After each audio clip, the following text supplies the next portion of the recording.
right. Hello, everyone. Again, welcome back to the California Ocean Science Trust's 2026 Sea Change webinar series, which we have called Navigating Your Future, Careers at the Ocean and Coastal Science Policy Nexus.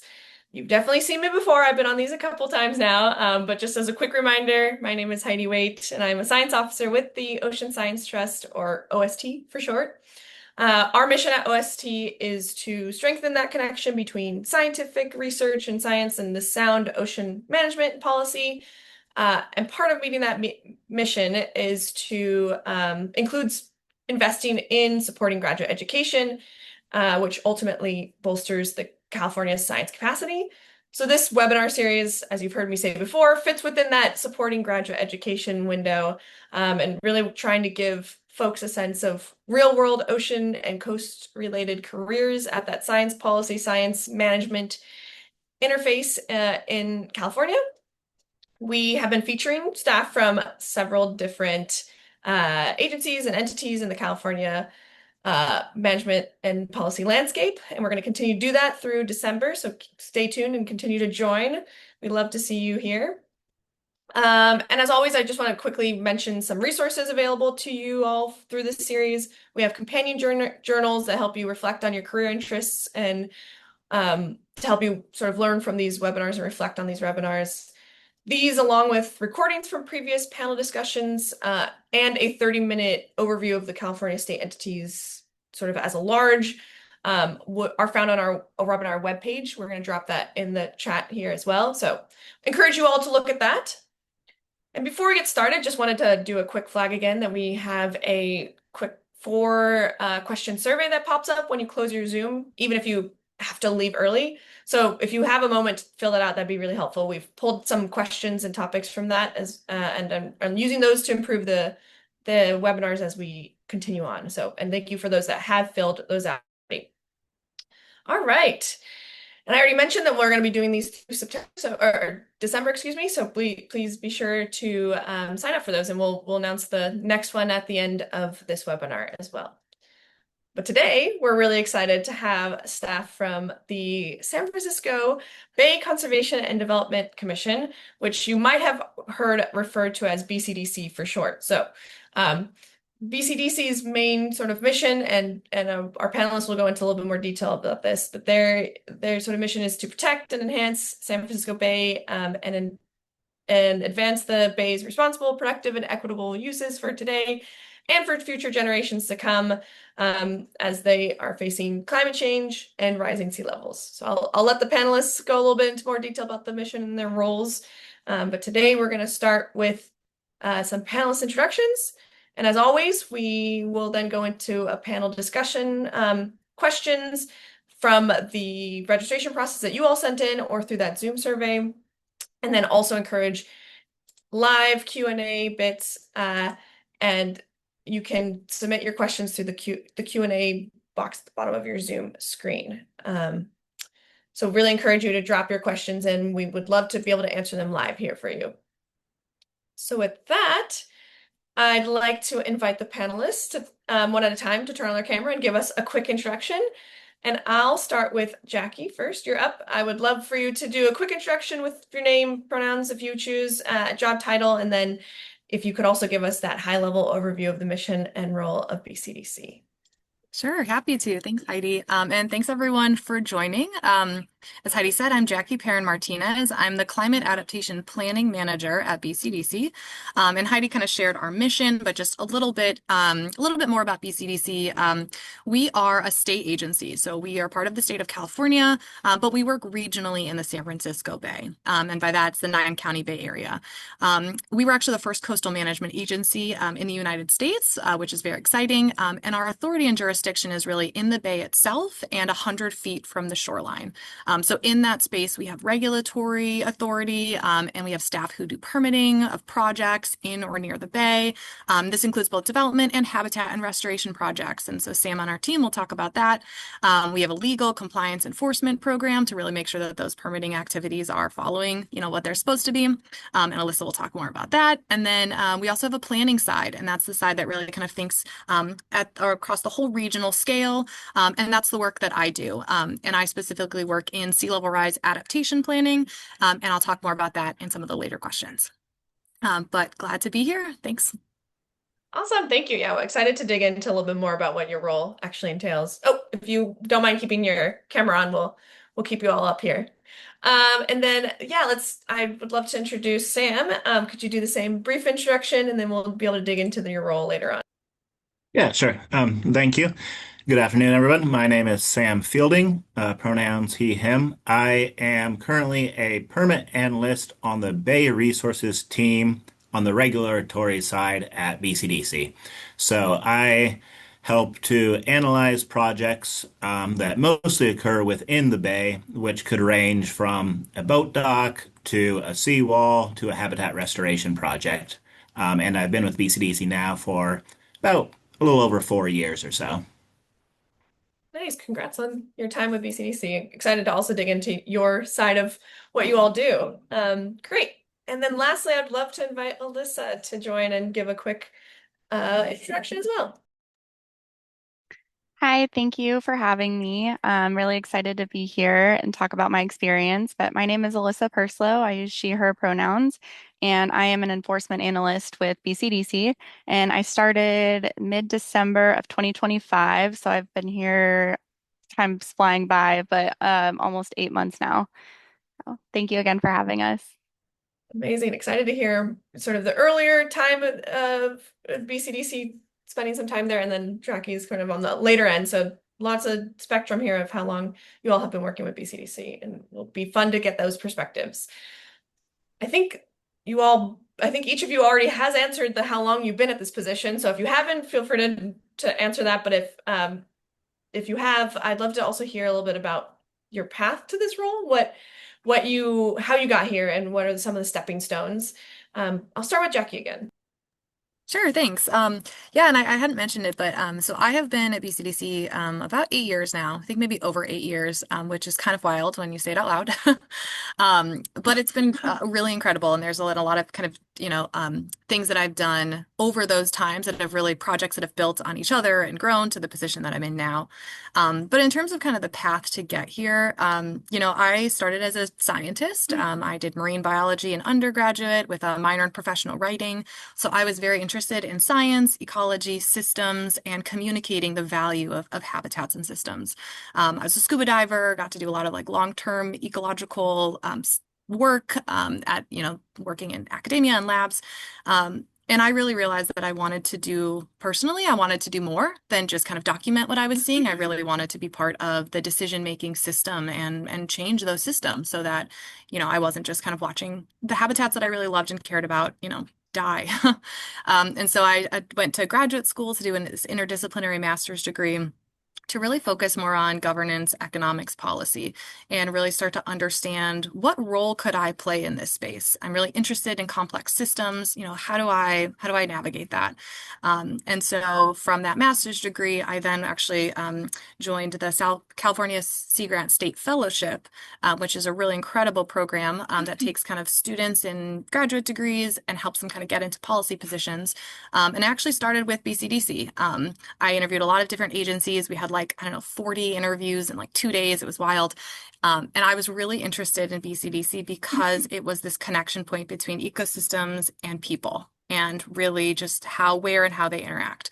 And so that's what kind of got me here today. I often, say I didn't even know, I think there's maybe a later question, but yeah, I'll pause there and let others answer. And I'm sure we'll kind of get into is this what you expected? Because there's some interesting stuff there. So I'll pause. Yeah, absolutely. I'm excited to hear your response to that as well, though. Great. Well, maybe we can pass it to Sam to give us a little overview about your path to your current position as well. Yeah, sure. I think my path is a little circuitous. It wasn't a direct path here, but sort of similar to what Jackie was saying. I also had the interest in looking at the social political kind of causes behind environmental issues and approached it from that way. I have an interdisciplinary background, a master's in coastal management, mostly focused also in environmental economics. I did spend some time in China with a Fulbright position looking at marine management over there.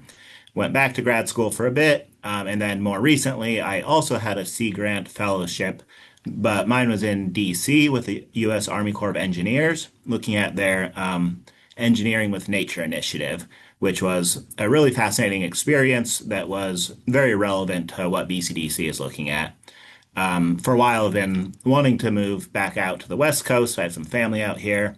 And so I was looking at various public sector positions and was fortunate enough to see the opening at BCDC and was offered a position and a lot to learn from there. But yeah, excellent. It all turned out quite well. Yeah, amazing. Congrats on all of that. And Fulbright, I would love to hear a little bit more about at some point too. That sounds like a really cool opportunity and abroad. Great. Mm. Alyssa, I would love for you to also tell us your path, and I'm curious if there's any thoughts, and others can tag on afterwards on the skills you learned as a student and how it might be helpful now. Yeah, so I guess I am most recently removed from college as opposed to Sam and Jackie. And I've been in my current position, like I said, 7 or 8 months now. And the path to getting a job is not very straight like I thought it was, especially with a global pandemic thrown in there. I actually grew up in Colorado, so nowhere near the ocean, but I've always had a strong passion and love for the ocean. And so that's what I knew I wanted to study. So I took a lot of classes in high school that were really science-based and everything that I could get. And then after graduation, I moved to Monterey Bay and went to Cal State Monterey Bay for a couple years. It was a good school. It was just a little bit smaller than I was looking for. So I ultimately transferred up to Oregon State University for the remainder of my undergrad degree. I got a bachelor's in oceanography and environmental science. And in that experience, I got to do a lot of field work and be out in the water, doing sampling, different science methods, also taking all the core classes that you need. Some of them were not my favorite, but as long as you get through them, that's all that matters. And then after that, I graduated in September of 2019. So I was looking around for jobs, and unfortunately, the pandemic hit and affected us all in different ways in different points of our life. So that kind of threw a wrench in my plans, and I ended up working for a couple years and trying to figure out what I wanted to do to pivot. And I was living in California at the time. So I ultimately decided to go back to school. And fortunately, Oregon State had a professional science master's program, and it was all hybrid. So I was able to do some field work and spend some of my summertime up there and then doing my core classes online while working. And so that was the best option for me at the time. And when I look back on it, I'm very grateful that that program had the flexibility for me. And also, I was able to do field work because that's the best part. And then, as far as getting a job at BCDC, I had been looking around and they were hiring for an enforcement and compliance person to join the legal team. And it's one of those things where when you hear enforcement and compliance, it sounds very scary and a lot, but it also kind of aligned with my passions and interests in wanting to protect the Bay. And so, with that fueling me every day, been very happy in my role the last 7 or 8 months, and I've learned a lot. And even on this call, I learned from Jackie that BCDC is the first coastal management program in the United States. So, always something to learn. Absolutely. Yeah, it does sound scary, but I'm curious to hear a little bit more about what your work actually entails. But could I ask a follow-on question to, you said professional masters, and I don't know for like folks in the room, or if those are folks are interested in something like that. What is maybe the difference between professional masters and a master's of science or something else? Could you Yeah. explain that a little bit? For sure. That's a great question. And I actually kind of get that a lot. It's a newer degree. So, as opposed to your traditional master's science degree, it incorporates multidisciplinary fields. So, I had to take some business classes as well as my regular science classes. So, I had an elective where I was learning about whales. And then I'd have like an economy and I forget the actual name of the course, but like economics and like how they kind of intersect, which is really important. And a lot of people like to keep them in two different bubbles, but in reality, there's a lot of mixing that happens. And in my background, I have a lot of business experience. And so I wanted to kind of find the intersection to understand both really well and be in a good space to inform policy and find the main drivers for decision making. And I think Jaclyn touched on this a little bit too, but I was also a Oregon Sea Grant Fellow, and I absolutely loved my fellowship. I worked for the Tillamook Estuaries Partnership, and a lot of that is grant funded, which you have to understand business and funding in order to make your project's dollar amount last as long as you can. So it is kind of a newer field. There's also certificates that you can get. So I got an environmental management certificate and learned a lot of good skills through that to be able to apply to my job now. Very cool. And those certificates could be interesting for folks that are in research, but maybe want to make that transition out. We can talk more about transitions later on, but it seems like the majority of you have some sort of interdisciplinary sort of schooling, academic background. But just to say for folks in the room, there are others that make that transition to science policy from a purely research or academic, natural sciencey background. So definitely encourage watching some of the previous webinars too to get that perspective, but very cool to, and excited to dig into that too of your interdisciplinary backgrounds and how you use them now, which might be a good transition here into just hearing a little bit more about each of your roles and kind of give us that overview of what it means to be, let's say, Jackie to start with. What does it mean to be Jackie in your role today? And what are your daily tasks and maybe favorite things to do there? And or Sure. if you want Yeah. to respond Yeah. to the is it what you expected to would be great. Sure. Yeah, yeah, and I kind of gave my like path, and then I was like, and then I've been at BCDC for 8 years. But there's actually a lot that has happened over that time too. So maybe I'll kind of continue that and then say what I'm doing now. So from a Sea Grant Fellowship at BCDC, I became an environmental scientist working in our Adapting to Rising Tides program. So always really focused on sea level rise. So I really came into BCDC with not knowing a lot about that field, knowing a lot. Yeah, I also did an interdisciplinary master's degree that was, I think, what you might call a professional degree as well. And I was really interested in ecosystem services and habitats and where we could find these like win-wins, like where can we find places where we can protect and preserve habitats and people are better off too.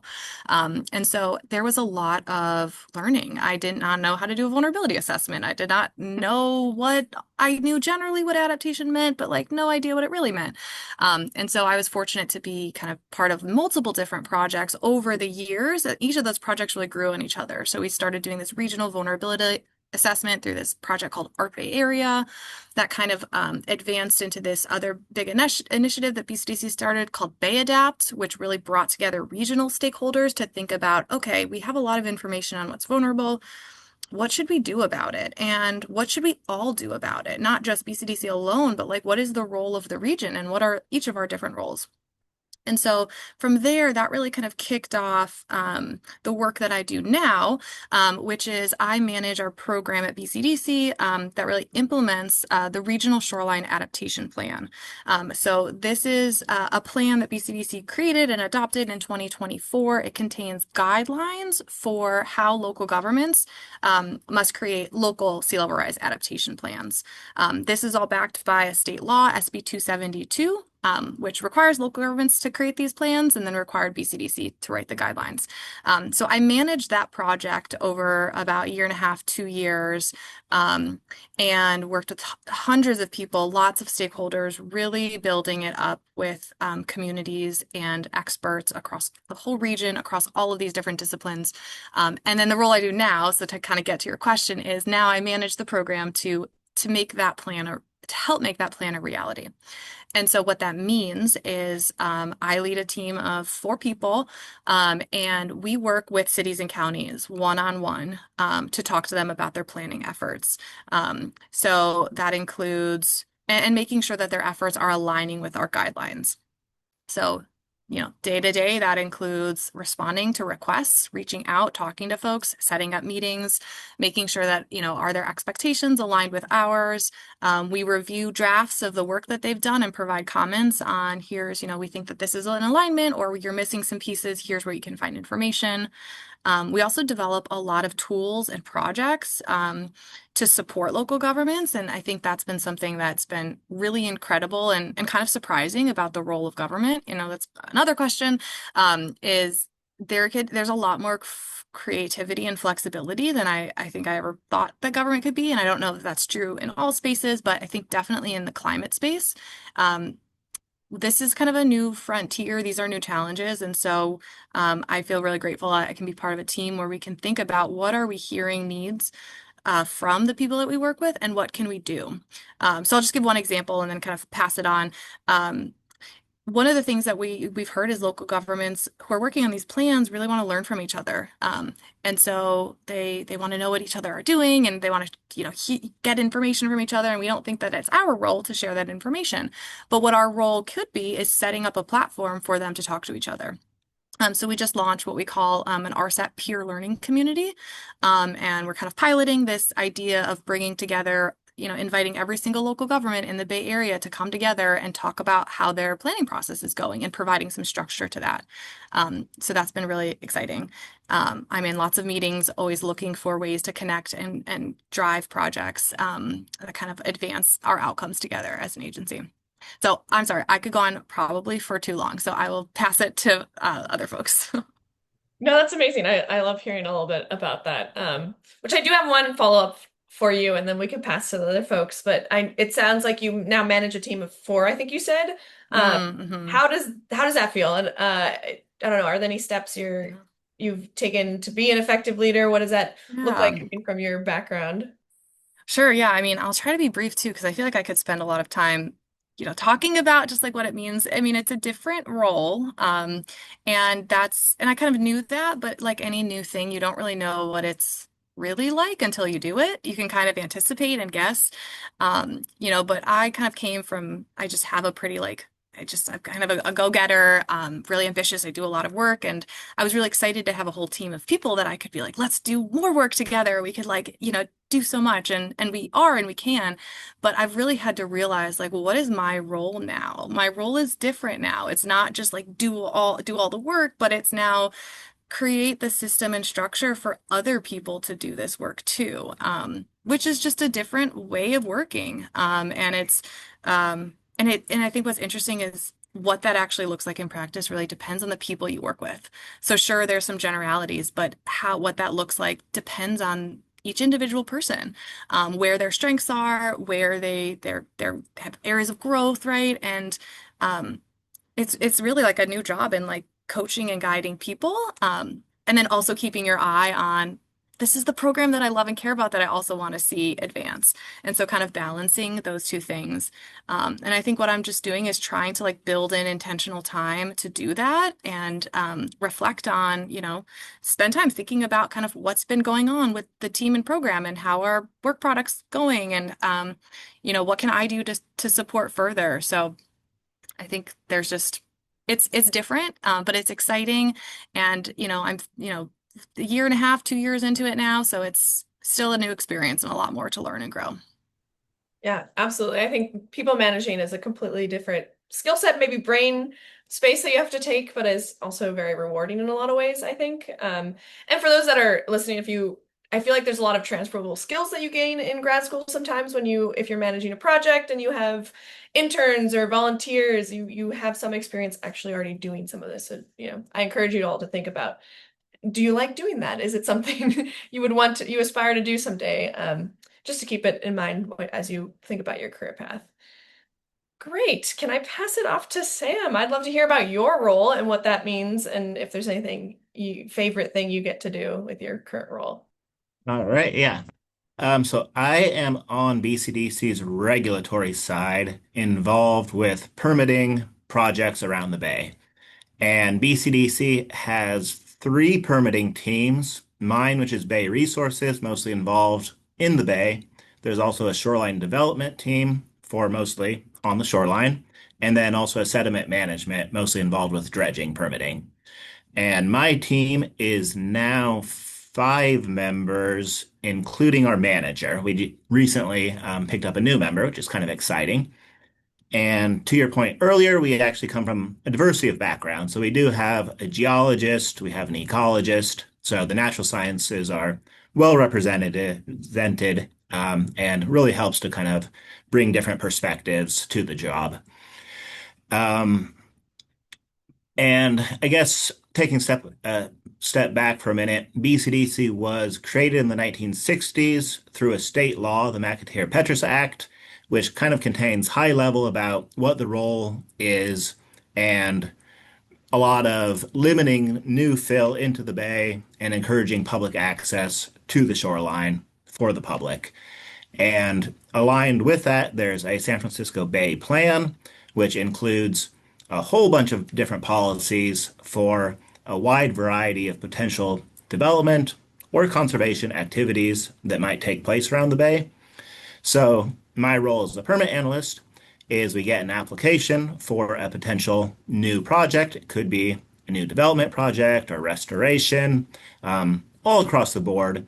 And then to assess that application for the project and see whether or not it's aligned with the McAteer-Petras Act and with all the policies of the Bay Plan. So that might include wildlife, habitat protections, the safety of fill, public access, water quality, just a whole assortment. And that's kind of what I really like about this role is that there's a diversity of projects that come our way and a whole range of considerations to be evaluated. So there's always something new and lots to be learned on the job. And fortunately, we also work with a really great group of people here at BCDC. So when a project comes my way and there's an area that I don't have the background for, let's say engineering, there's usually someone on staff who I can talk to make sure that we're doing the role that we're set out to do. Leave it there. Great. I mean, it sounds like you know that about yourself, liking to have different things to work on and new topic areas to learn. And I think a lot of us that have grad school backgrounds might relate. So that's something to Yeah. consider when you're when you're looking at careers. So thank you for that background. Alyssa, I'd love to hear about your position and what you are currently doing, and kind of demystify that enforcement bit. That sounds so scary. Yeah, definitely. So I'm an enforcement analyst, and a lot of that largely is looking through permits that someone like Sam in Bay Resources is writing for people to be able to develop. And a lot of that has conditions, special conditions, whether it's public access or making sure that there's benches for the public to enjoy, or just making sure that the projects were built as they were described in the planning process. So largely my job is kind of researching and looking through permits and any internal documents to see if there's been issues at any specific site before. And the goal for all of our permittees is for them to be in compliance. And when you're in compliance, it means that you are satisfying the requirements of your permit and there's no violations of the McAteer-Petras Act. So we have a separate team that's our compliance team that will kind of help with permittees and getting people into compliance. And ultimately, if there's some sort of reason why a permittee is struggling to get into compliance, that's usually when enforcement will take it over. And as an enforcement analyst, we write out initial contact letters, and then we kind of have this enforcement process we go through depending on if the person is compliant or if they're willing to work with us. If not, it can get all the way to a cease and desist order, and there's fines and penalties.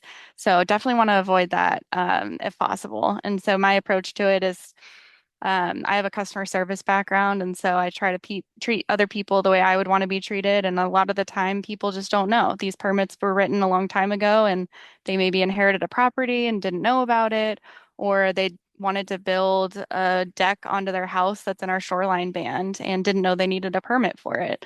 So I really try to use that opportunity to educate people and explain why you need a BCDC permit. And if BCDC wasn't created in the 60s, we would have a very different looking bay today. So it's really important to not only have the policy and regulations and laws on our side, but also enforcement. Because if you don't have anybody that's regulating all of the laws that you put in place, then it doesn't really hold anybody accountable. So my day to day, I do a lot of research, a lot of reading. I use different platforms, like we have a lot of GIS maps.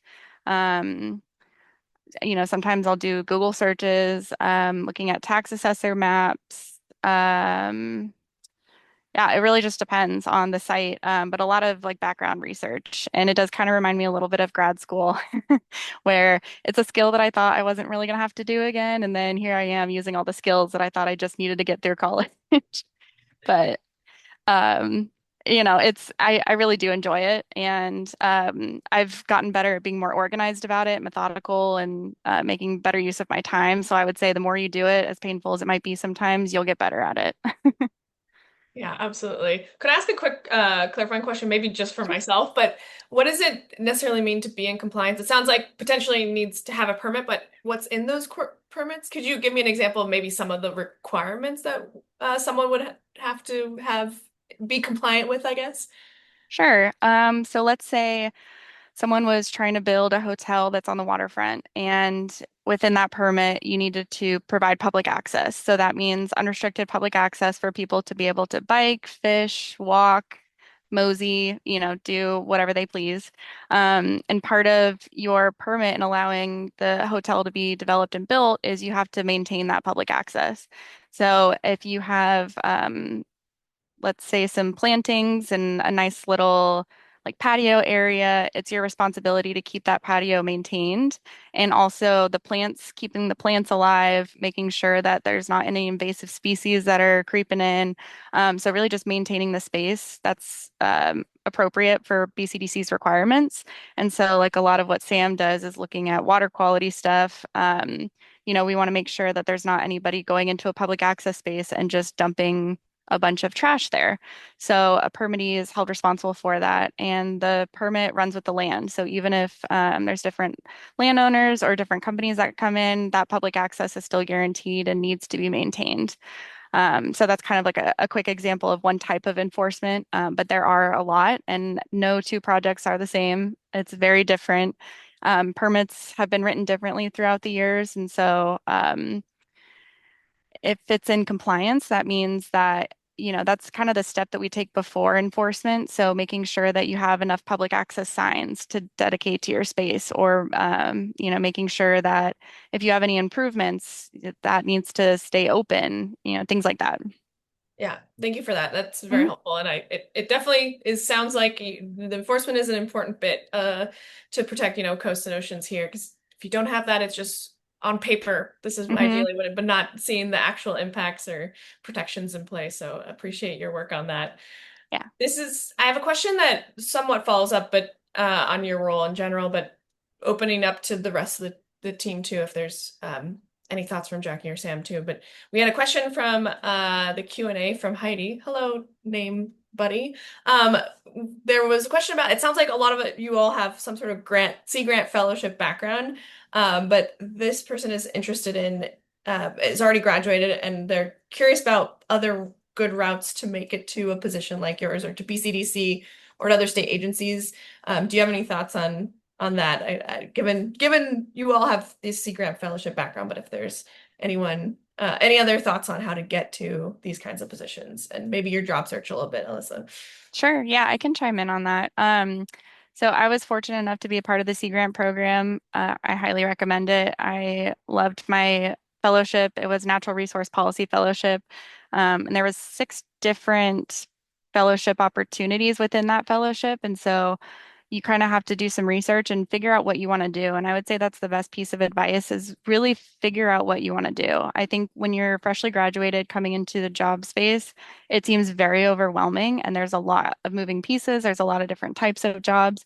So I think it's really important to ask yourself, like, what is going to be the most fulfilling to you? What are you going to want to get up and do every day? As much as I hate to admit, I do go to sleep thinking about some of my enforcement cases.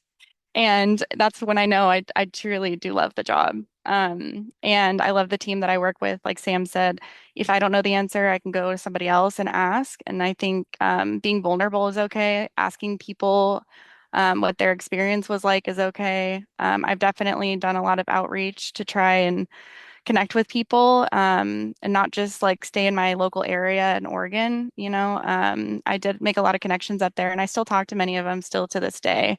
And so trying to keep your connections and get to know people and just ask them questions. I haven't met anybody that's been like not willing to answer anything that I had. And a lot of the times I try to give back with advice people have given me over the years.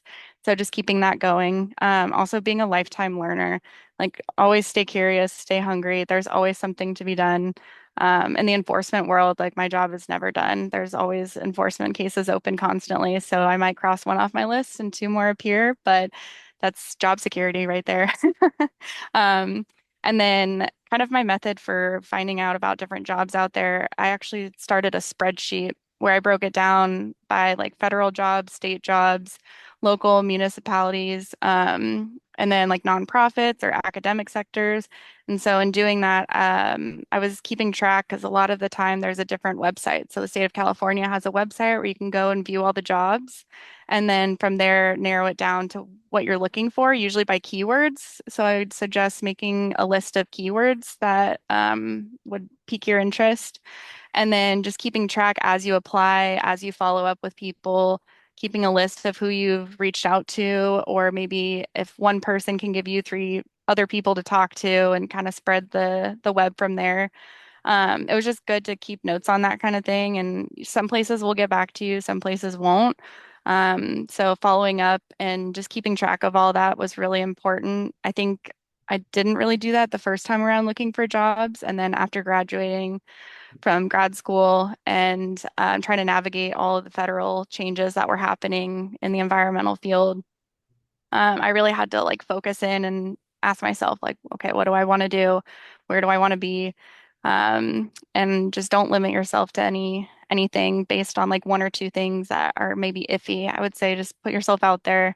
Another thing that was really important to me was I wanted to interview in person. We kind of live in the world of everything's online, and being in person, I really connected to the my now manager and colleague, and I'm really grateful that I had the opportunity to come in and also meet with them face to face because it was a vibe.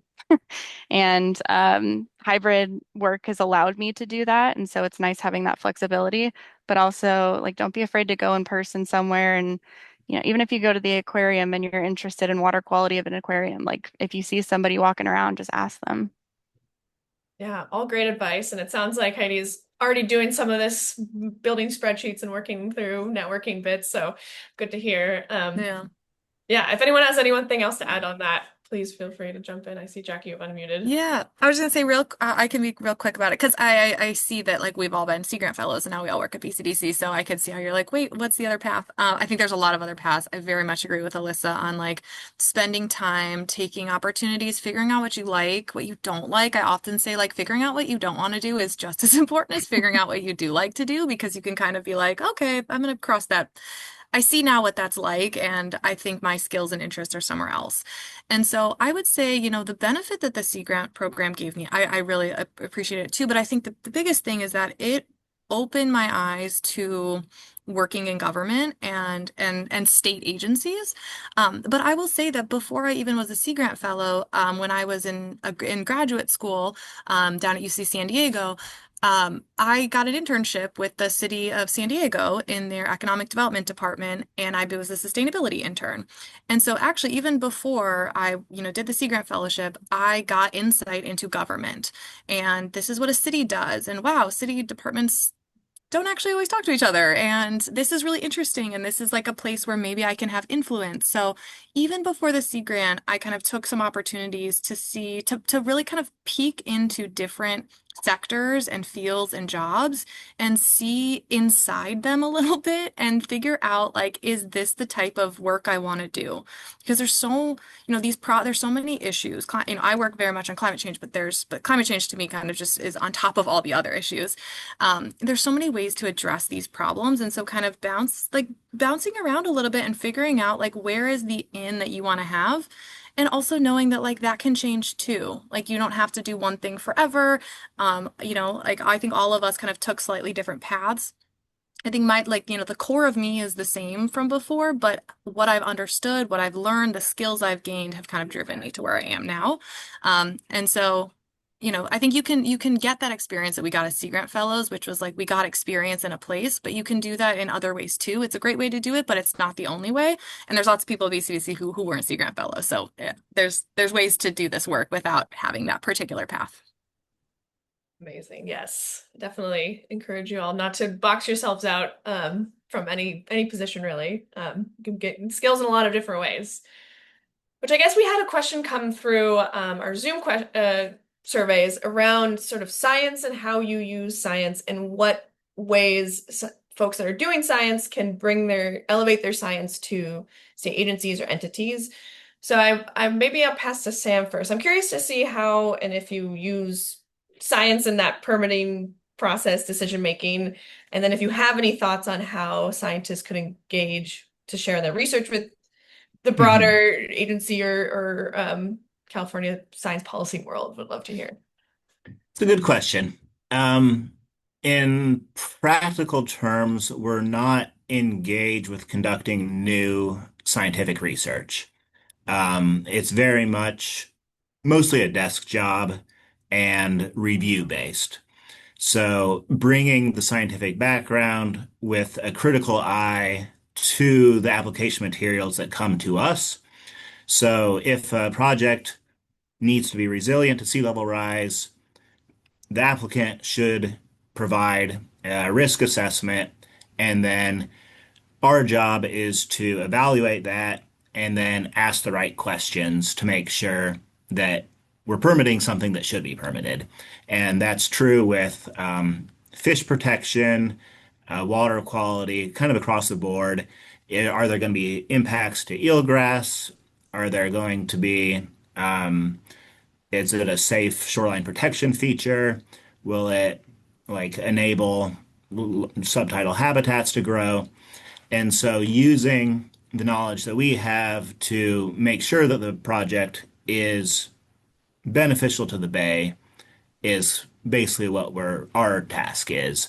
Um, that being said, to do that involves a lot of research as well. There'll be topics that I might not know anything about, a specific fish, where it lives, what temperature, what salinity, and really diving deep into some of those questions has been fascinating to me as well. And then seeking out people who do have most relevant, up-to-date scientific knowledge on those topics as well. Amazing. So it sounds like you consult the scientific literature, I imagine, like peer-reviewed work. And then you mentioned chatting with folks that have that newest the expertise. So is that reaching out to the scientific community, academic researchers? And if so, like how do you get those names? Like how is there a way that you Yeah, folks can elevate their name in that list or something, or let you know that they could be a resource, I guess. I don't think it's a common practice for most projects that come our way. It doesn't need to go that in depth, but some of them are kind of, I guess, the outlier cases where we don't really quite know, and usually word of mouth know somebody who then will then recommend someone or a certain paper which is relevant to the topic, and then maybe go from there. But our emails are available on the website. Absolutely love to hear from interested people and love to hear new areas of research that I might not be familiar with to inform that. So, yeah. Great. Yeah, thank you. I might pass this over to Jackie too about how you use science in your work. What role does science play and how does it look like in your work? And if there is Yeah. any thoughts on how scientists can engage with you or not. Yeah, thanks. I was really excited about this question because when I was kind of in grad school and trying to move into this like policy space, I'm like, I want to do this. I want to make science real and I want to make it be policy. And I'm like, what does that mean? So, and now I've been in here a while and number one, I think it means it can look a lot of different ways. I think Sam kind of called out like there's various ways this can look like. And so I kind of put together a couple thoughts on like some kind of lessons, both from a science side, and then I can maybe touch on a really brief example of how we've done it from a policy side. So from the science perspective, something that I've learned over the years, and that's kind of come to me through a lot of like equity conversations as well, is that data is not unbiased. I think that's actually really important to like understand. Even if you think it is, you kind of think science is pure, it's unbiased, but like we're all human, so there are always biases. What you study, where you study, who you ask interviews for to get information, like those influence your outcomes. And that's not inherently bad. It's just a reality to pay attention to. So as you're doing science, just know that like there are choices I'm making that influence what I do. I think the other key piece is that, science really doesn't give you an answer. It's information, it's data, it is the foundation. It can be very compelling. It can kind of point you and like you should do this thing. But ultimately people make decisions. And I think that's such a clear difference. And you know, science informs policy. Like we say that a lot, but just in practice, you know, you're not going to have the best science and now you have the best solution. You have the best science, and then you need to engage with people to make sure that they use that information appropriately. Um, to ensure that that science is used, you need to understand who might use it and why. You know, there's a lot of assumptions we often make about like who's going to use this, and the more you can connect with those people, the more you can make sure that the questions you're asking and the outputs actually can be used. Because there's a lot of relationship building that's needed. And then I also think the key thing is like having people who can navigate those spaces. There's like science and there's a whole technical side to things, and then there's often like a policy and a decision-making side, and those operate often separately. So you need like the connector who can kind of speak to both and help to draw those lines. And then I'll just kind of give a really brief example because I could talk a lot on this, but I won't. One of the ways that we did this recently was in the Regional Shoreline Adaptation Plan, and I might say RSAP for short, so that's what that means. We used a lot of data. We compiled a lot of data from partners in the region, and we made policy decisions based on that data. So, for example, one of the core pieces of this work is making sure that habitats are protected into the future. And so we drew on data about habitat ecosystem layers from the San Francisco Estuary Institute. And so that is a data layer that shows where habitats are currently and where there are kind of resilience opportunities, where there might be marsh migration space, where there's adjacent upland areas. And so our policy decision was that we require local governments to look at that data and then tell us how do their strategies support and protect and promote those habitats. And so we use that data as the foundation upon which to all kind of collectively look and say, is the decisions that you're making advancing, you know, what we have, what the current conditions, and how does that change as think about future sea level rise and flood conditions. So there's this need for that kind of foundational point, but then the policy and and then there are all these other considerations, like, can we afford it? Do people want this? And those are all pieces of it too, but you need that data, and that science, to make sure that the best decisions get made. But the science doesn't do it alone. And maybe that's obvious to everybody, but I think it's like a key distinction.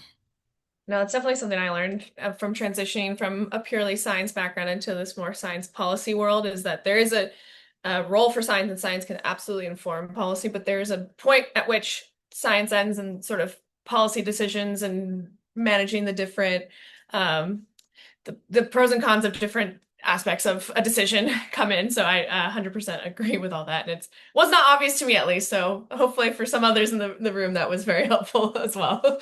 So thank you for that. Our time is getting close to the end, and there's so much we could talk about, but I want to elevate a question that came through the Zoom surveys before. So jumping a little bit back to kind of the job application process. We have discussed that a little bit in detail in previous webinars, and we'll throw some links in the chat if folks in the audience are interested in a little bit more about that process of applying to state agency positions, because that is a whole process in itself. But something we haven't touched on, and I'd love to hear from you all a little bit, is on the sort of interview process. Want to hear a little bit about what that looks like and how you approach those interviews, and if there's how much do you weigh your policy experience versus your science background, and maybe once we get to you, Jackie, also like from a manager's perspective, if you've done any hiring, what do you look for in an applicant, I guess. So maybe I'll leave it open to see if who wants to start there, because I know that Alyssa, you most recently got hired, so maybe you could hear from you first, and then anyone else who can jump in to add on. Yeah, definitely. So I did recently get hired. And like I said, I think there's a set list of questions that you know you're going to get asked, and sometimes they give them to you ahead of time, which is nice. Most time they won't. I always just try and stay really true to myself, and then try to expand on things that maybe weren't on my resume. Most employers really take like less than a minute to review your materials, especially if they're reviewing a lot and it's a competitive job. And so that kind of like gets you through a screening process. But then when you're in the interview, it actually gives you the time and space to be able to maybe connect or ask questions to the employer. I think a lot of the time people assume that they're going to be asking all the questions, but it's also really important to ask questions for somebody, whether it's a hiring manager or maybe someone who's in a similar position to you. And so in my interview specifically, we actually got on the topic of go bags. And we were just kind of like sharing our experience with go bags and like what's in our go bag. And what I found is like a lot of the people that I work with have a very similar like mindset. We're all kind of environmental, I say environmental nerds, but I fully embrace that term.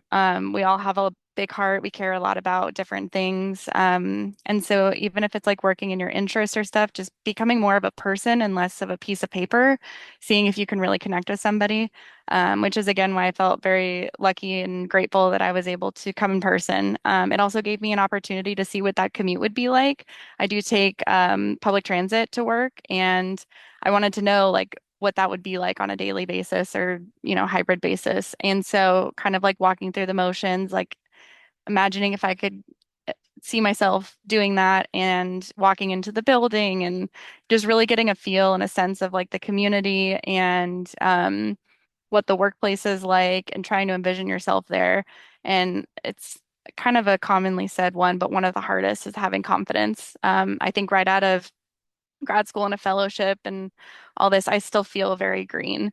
And I still feel like I have so much to learn. And it's hard. It's hard to come into a room and kind of use your voice and throw out your opinions and thoughts on things. But in all reality, like our world is ever changing and everyone's voice and opinions and thoughts should all be considered. And I think collaboratively, that's like the best way to get anywhere when working on big projects that affect a lot of people, like they happen to in the Bay.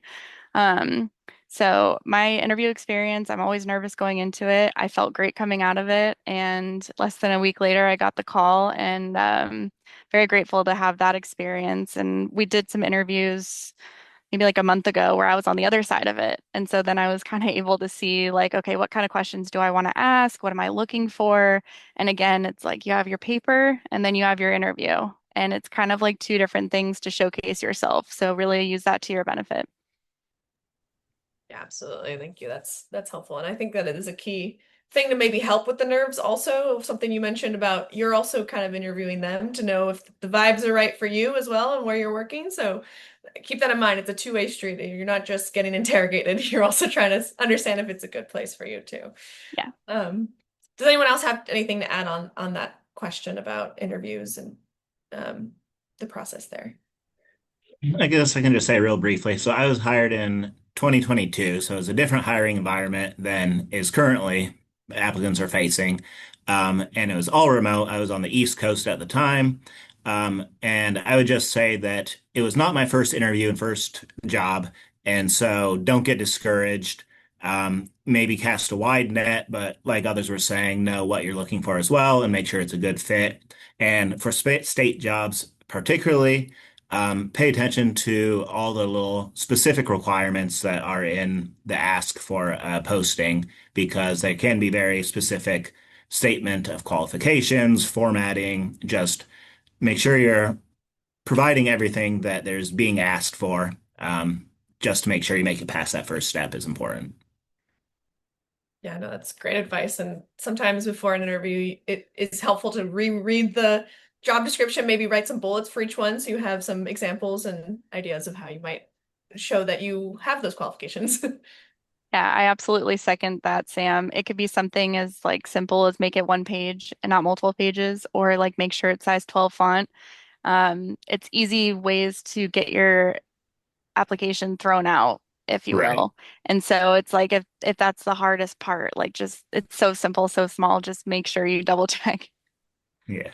A test of reading Yeah, the fine print or that's true. It's kind, and I know that there could be like a lot of like a lot of that, but sometimes as somebody who now like looks at interviews a lot, can people follow instructions? And Mhm. that's a consideration. And something to keep in mind. I mean, I will say, like, if I see one typo in a cover letter, no, that doesn't change my opinion of a person. I know that, like, we're kind of, born, raised to be like, oh, make sure your resume is perfect. No, if there's typos everywhere, that's something different. But something. So, review and proofread, but don't get stuck on that because ultimately that isn't the determining factor. And can I just add really quickly, just a couple thoughts from the other perspective of it. I mean, I will first say, like, it is okay to be nervous. I know Lilith, you said that, like, we get it. I mean, and I think it just demonstrates that you care about things. So you don't have to be nervous, but if you are, that's like also not a ding against somebody. Some things are often there's a lot of questions, there's a limited time. So like just always kind of trying to keep, and it's hard to do all the things at once, but keeping an eye on time and how long you're taking to answer questions is just like a good practice and skill to kind of be thinking about. And then often, to me, what I find is the strongest candidates are people who can connect their experience to the kind of question at hand, so they can kind of demonstrate that they know what they have some, they understand the content, they understand the landscape, but then they really kind of show how an experience that they've done in the past, like provides evidence to that. Like, I am familiar with like this topic, and they can, and I get that they're familiar with it because I hear them talk about it, but then they say, maybe they connect it to in the previous work I did, here's how I applied that. And to me, that makes the strongest answers when you can kind of demonstrate both sides of that. Um, and I definitely agree with asking questions back. I think that's really key. And I know it's hard, especially Sam, to your point, like everyone is, there's a lot of interviews and you're doing a lot of work, but I will say, what also makes strong candidates is that you can see that they're interested in this position in particular, right? Like, and they've demonstrated that like they have looked at the website, they know a bit about the organization. We don't expect people to be experts in our documents, but if you're applying for a position to like manage, be part of the RSEP program, like I would hope you are familiar in some ways with what that is because that's right in the duty statement. So if the duty statement calls out really specific things you'll be doing and you really want that job, spend some time familiarizing yourself and that'll come out in the interview. All great, great advice. Amazing. Okay, we're going to do a very quick speed round on what you find motivating about your work or about the mission of the organization. Try to keep it to a sentence because we have 3 minutes here and I have a couple of closing remarks. But all right, speed round. Alyssa, let's go with you first. Sure. What I find motivating, I think it's the physical changes that I see in the Bay when I do site visits before and after. Yeah, that is amazing to see, I'm sure. All right, Mhm. Sam. I was going to say the same thing, but learning about all the different projects around the Bay and actually seeing results and being able to visit a site and say, I helped permit this project and here it is and it's great. Amazing. Yeah, seeing that impact seems key to your work. All right, Jackie, round us out. I would say my favorite thing is I really love thinking about and trying to solve problems alongside a lot of very smart, thoughtful people who really care. There's just so much drive and passion of the people that we work with, and we can get into the nuances and details, and we just like it's a really great environment to be working in, and the people really add to that immensely here. Yeah, that also is key to have people who are in on the mission too and working hard. So thank you. So just huge thank you to the panelists for taking the time to chat today and share your experiences. I know we could have talked about so many more things and for so much longer, but appreciate you taking this 1 hour to chat with us and to those that tuned in. Thank you also to those that tuned in for your attention and engagement as well. Don't forget for those online to check out the Sea Change Scholars webinar series page with all that information about the series, the accompanying resources I mentioned earlier, previous and upcoming panels. Emails of folks are shared there of the panelists, previous panels. So if you're interested in doing sort of the informational interview, building your network, it's a good way to do that.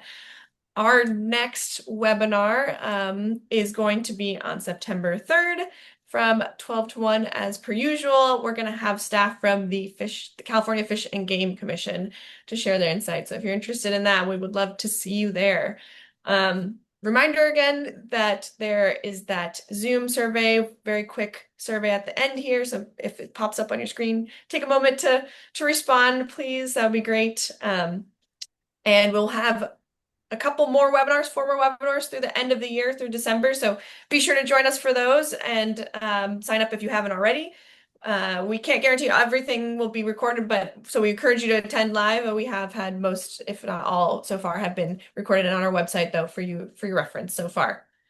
All right. Again, thank you, the panelists, so much for your time. It was really interesting to hear your career paths and your advice on the different aspects of interviews and so much more. So thank you again for your time.